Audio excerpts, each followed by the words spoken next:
Ele recusou a NBA no auge da carreira e, mesmo assim, se tornou um dos maiores nomes da história do basquete. Antes de qualquer coisa, é impossível falar de basquete no Brasil sem falar de Oscar Schmidt. Conhecido como Mão Santa, ele não era só um jogador talentoso.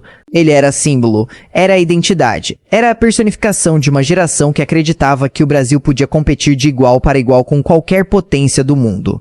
Em uma época em que o basquete internacional era limitado, o nome dele atravessava fronteiras. Mesmo quem não acompanhava o esporte sabia quem ele era. Isso não aconteceu por acaso. Durante anos, ele construiu uma carreira baseada em algo extremamente raro, constância em alto nível por muito tempo. Não era uma temporada boa, não era um auge passageiro. Jogo após jogo, ele entregava o que parecia impossível de manter: desempenho, liderança e personalidade. Ele não esperava o jogo vir até ele assumia o controle. Quando a partida apertava, a bola ia para a mão dele. E ele queria isso. Esse tipo de postura separa jogadores bons de jogadores inesquecíveis. Ao longo da carreira, ele participou de 5 Olimpíadas, um feito histórico que poucos atletas no mundo alcançaram. E não era só presença, era protagonismo. Ele enfrentou seleções lendárias, jogadores que dominavam o cenário mundial. E mesmo assim, nunca se colocou como coadjuvante. Ele jogava como alguém que acreditava de verdade que podia vencer qualquer um. E foi exatamente isso que aconteceu em um dos momentos mais marcantes da história do basquete brasileiro. Em 1987, nos Jogos Pan-Americanos, o Brasil enfrentava os Estados Unidos dentro de Indianápolis, com o ginásio completamente tomado pela torcida americana. Do outro lado, um time fortíssimo, acostumado a vencer, ainda mais jogando em casa. Para muitos, aquela partida era apenas mais uma formalidade. Uma vitória esperada dos Estados Unidos, mas dentro de quadra, a lógica nem sempre manda. Naquele dia, algo diferente aconteceu. Oscar Schmidt entrou em quadra com uma mentalidade que não aceitava aquele roteiro. Ele não jogou para participar. Jogou para mudar a história. Arremesso após arremesso, ponto após ponto, ele foi desmontando a confiança do adversário.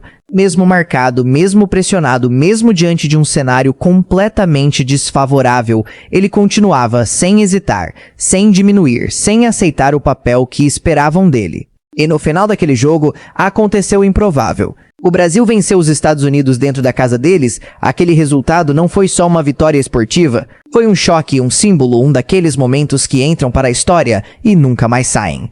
Quem viveu aquilo lembra da sensação, da surpresa, do orgulho. E no centro de tudo isso, lá estava ele. Mas talvez o que mais impressione nessa história não seja nem esse jogo. É a escolha que veio depois, porque enquanto muitos buscavam o auge financeiro e a visibilidade global, ele teve a chance de dar um passo que mudaria completamente sua carreira: jogar na NBA, o maior palco do basquete mundial.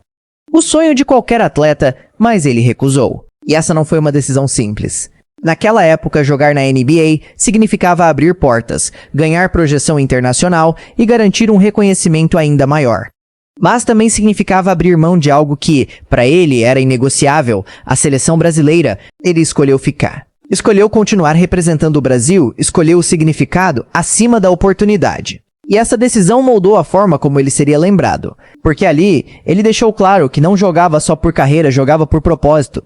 Mas a vida não é construída apenas de conquistas. E anos depois, veio um desafio que não podia ser resolvido com talento, treino ou experiência. Em 2011, ele recebeu o diagnóstico de um tumor cerebral. Uma notícia que muda qualquer realidade. A partir daquele momento, começava uma nova batalha. Sem torcida, sem medalha, sem aplausos. Uma luta silenciosa, longa e imprevisível. Ele passou por cirurgias delicadas, enfrentou tratamentos intensos e viveu momentos de incerteza que poucos conseguem imaginar. E mesmo assim, manteve algo que sempre esteve presente na sua trajetória: a forma direta de encarar a realidade. Ele não romantizou a situação, não escondeu o que estava acontecendo. Falava abertamente sobre a doença, sobre as dificuldades, sobre o processo. Mostrava que a força não está apenas em vencer, mas em enfrentar. Durante anos, ele seguiu lidando com essa condição, equilibrando a vida pública com a batalha pessoal. Em 2022, afirmou que se considerava curado e tomou uma decisão que gerou debate: interromper o tratamento, uma escolha profundamente pessoal, baseada na forma como ele enxergava a vida, o tempo e a própria liberdade. E talvez isso também diga muito sobre quem ele era. Alguém que sempre tomou suas próprias decisões, dentro e fora das quadras. Mas em abril de 2026, a história teve seu desfecho. No dia 17, após um mal-estar em casa, Oscar Schmidt sofreu uma parada cardiorrespiratória. Ele foi socorrido e levado ao hospital, mas não resistiu. A notícia se espalhou rapidamente e o impacto foi imediato. Não apenas no mundo do esporte, mas em toda uma geração que cresceu vendo, ouvindo e sentindo o que ele representava. Porque ele não era só um atleta, ele era memória. Memória de uma época em que o Brasil acreditava mais. Memória de vitórias improváveis. Memória de um orgulho que ia além do placar. E quando alguém assim se vai, fica um silêncio diferente. Não é só a ausência, é a sensação de que uma parte da história chegou ao fim. Mas ao mesmo tempo, existe algo que permanece: o legado. Porque números podem ser superados, recordes podem ser quebrados, novos talentos vão surgir. Mas o impacto que alguém deixa, isso não se apaga. Histórias como a dele continuam sendo contadas, continuam inspirando. Continuam fazendo novas gerações acreditarem que é possível. E talvez seja isso que realmente define alguém inesquecível. Não apenas pelos títulos que conquistou, mas pela história que construiu. Pelas escolhas que fez. Pela forma como enfrentou cada fase da vida, dentro e fora das quadras.